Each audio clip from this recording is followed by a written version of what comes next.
বন্ধুরা, একটা নতুন কেস আপনাদের দেখায়। এই রকম ধরনের রোগ, এই সমস্যা আজকের সমাজের মানুষের প্রচুর সমস্যা। আসলে পিএলআইডি অন্যভাবে বলা যায় prolapse of disc. Prolapse of disc মানে আমাদের যে স্পাইন, সেই স্পাইনের প্রত্যেকটা ভার্টিব্রারের মাঝে যে ডিস্ক থাকে, সেই ডিস্কগুলো বিভিন্ন কাজের প্রেসারে হোক বা অন্য অন্য কারণে হয়। যেমন একজন মানুষ অতিরিক্ত মোটা হয়ে যাওয়ার কারণে হয়, প্রচুর ভার মাথার পরে বহন করবার কারণে হয়, কিংবা একজন মানুষ আঘাত লাগবার কারণে এই প্রোলাপস অফ ডিস্ক হতে পারে। এটাকে অন্য ভাষায় প্রোলাপস অফ ইন্টাভার্টিব্রাল ডিস্কও বলে, প্রোলাপস অফ ইন্টাভার্টিব্রাল ডিস্ক। তো এইটা হলে, এই ডিস্ক ডিসপ্লেসমেন্ট হলে মাজা থেকে অনেক সময় পায়ের পিছন দিয়ে একেবারে গোড়ালি পর্যন্ত অনেকের ক্ষেত্রেই যন্ত্রণা নামতে পারে।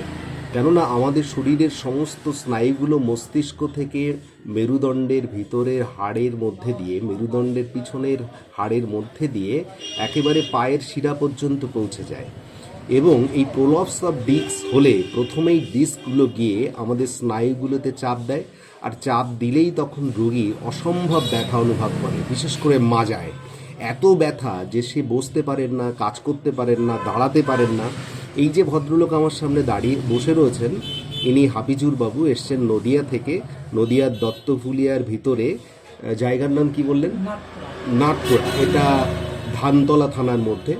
তো এই ভদ্রলোক এই ট্রিটমেন্ট করতে অনেক অ্যালোপ্যাথি ওষুধ খেয়েছেন, মাজায় বেল্ট পরিয়ে দিয়েছেন অ্যালোপ্যাথি ডাক্তাররা, আর মুঠো মুঠো ওষুধ খাইয়েছেন। এবং শেষবেলায় যখন এত ওষুধ খাওয়ার পরেও কমেনি, তাকে বলা হয়েছে অপারেশন করে নিতে। উনি চারপাশের মানুষের দৃষ্টান্ত দেখেছেন যে অপারেশন করবার পরে খুব বেশি আশানুরূপ ভালো ফল হয় না।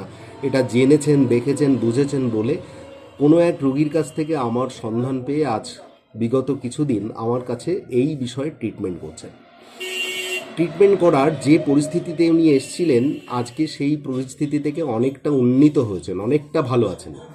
একটা সময় নিজের মুখে আপনি শুনবেন উনি বলছেন যে আমি 2 কেজি পর্যন্ত ভারও বইতে পারতাম না, আমি মাথা উঁচু করতে পারতাম না, আমি নিত্যদিনের কাজকর্ম পর্যন্ত করতে পারতাম না। মাজায় বেল্ট বেঁধে আপনার খামচে ধরতো, আরও অনেক রকম উপসর্গ উনি বলতে পারবেন। সেই সব উপসর্গগুলো থেকে আস্তে আস্তে কিন্তু উনি অনেকটা ভালো। আমি বলছি না এখনই সেরে গেছে, হ্যাঁ, মাজায় একটু ব্যথা আছে এখনও, কিন্তু আগের থেকে সেই ভদ্রলোক আগের থেকে অনেক চলাফেরা এখন করতে পারে। হ্যাঁ, বসার নিয়ে এখনও কিন্তু সমস্যা রয়েছে। আমি শুধু বলতে চাইছি যে এই জাতীয় ট্রিটমেন্ট, এটা শুধুমাত্র অপারেশনই কিন্তু শেষ কথা নয়। হোমিওপ্যাথির ভালো ট্রিটমেন্ট দিয়ে এনাকে সুস্থ করা যায়। এই গতবার ওষুধ নেওয়ার পর উনি অনেকটা ভালো ছিলেন, কিন্তু মাঝে কাজ করবার একটা প্রেশার পড়েছে, ধান তোলার কাজ, মানে ধান কাটা ঝাড়ার কাজ করতে গিয়ে এই রকম প্রেশার থেকে ব্যথাটা আবার করে বাড়তে পারে। তো প্রোলাপস অফ ডিস্কের মতো যন্ত্রণা আজকে সমাজে প্রচুর সংখ্যক মানুষের মধ্যে কিন্তু রয়েছে। উনি নিজে বলছেন যে আমি 2 কেজি পর্যন্ত ভারও বয়ে বেড়াবার ক্ষমতা ছিল না। সেই রকম একটা জায়গা থেকে উনি কিন্তু ক্রমশ ভালো দ্রুত, এবং এই ট্রিটমেন্টটা একটা দীর্ঘ সময় পর্যন্ত চালাতে হবে, কেননা এটা অতি সহজে যে সেরে যায় তা কিন্তু নয়। তো লাঘব হতে হতে একটা সময় গিয়ে অনেক সুরাহা থাকা যায়, অনেক ভালো থাকা যায়।